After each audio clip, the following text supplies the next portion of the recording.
brush it off like it's not important, and she important to me, you know. Artemis Cotton is on a desperate search to find her daughter. I'm looking for my baby. Can you post it and share it? Have you seen Shamari Brantley? She's been missing for over a month. She's from Illinois, but her family says her phone was last seen here at the Zarega Avenue train station in the Bronx.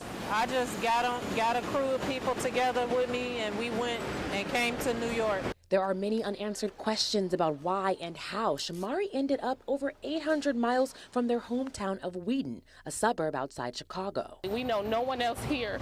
We need the community help with finding my sister. Shamari doesn't really talk to a lot of people outside of her family. And they say neither the NYPD nor Wheaton police have been helpful. Decades of research shows that missing Black people, especially women and children, don't get the same media coverage that white people do, even though people of color make up almost 40% of all missing persons cases. They can do more awareness to let everyone know that she is missing. All they want now is Shamari safe and sound.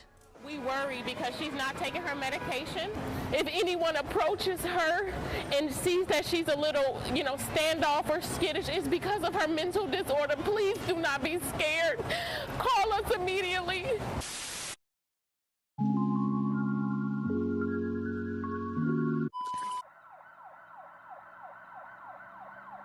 22-year-old Shamari Brantley was last seen in late August and last spoke to her family on August 23rd.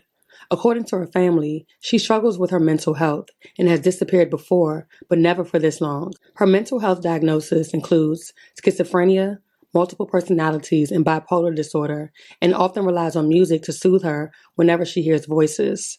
Listening to music at home or listening to music while going for a walk was something Shamari did on a regular. As more time passes, the family's concerns and suspicions are only growing. After weeks of searching, the family received the lead when Shamari's phone turned up at the Zarega Avenue train station in the Bronx. However, there are still many unanswered questions about how the phone ended up more than 800 miles from their hometown in Wheaton, Illinois, a suburb outside of Chicago. After accessing Shamari's phone records, they came across only one call placed to a New York number. The person behind the number claims to have seen Shamari on the Upper East Side near the 96th Street station. Meanwhile, she's been spotted in the Bronx by other New Yorkers as well. The family also managed to get the phone and are working on getting it unlocked, which they hope will provide more information on Shamari's whereabouts. The missing woman is Shamari Brantley. We met her mother and sister and other relatives on Zarega Avenue, trying to navigate a city that's very unfamiliar to them. New York is so big, and we have no one out here but the family we brought to help us post flyers to find my sister. We're asking the community if you guys can come out and help pass out flyers. Shanice Lewis drove hundreds of miles east with her mother and other family from Wheaton, Illinois. Please post it on social media. Lewis's sister, 22-year-old Shamari Brantley, has been missing since mid-August, and the family says they tried to report that to local police in Illinois. Brantley suffers from several mental health disorders. And I told him that her medicine was in her room, and I don't know if she was taking it right. I believe she hitched rides from truck drivers, and she ended up here in the Bronx. I believe somebody has her here. She's somewhere here. Do you think she's being held against her will? I do. Shamari Brantley's mother was able to gain access to her daughter's cell phone records, and they showed that the young woman apparently made at least one phone call to a man in the New York City area. I looked at the records, and I seen this number calling at 2:30 in the morning. The mother said she called the man and then started texting him. Then he said, I know she's okay for the meantime.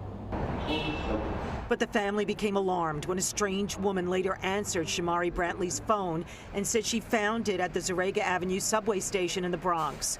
Only then did Wheaton, Illinois police take the missing persons report, according to Brantley's mother. And that was like weeks after they had, I was telling them she was missing, and they didn't believe me. And I'm telling them she have a mental disability. The mother said Illinois police are now in touch with the NYPD's missing persons squad.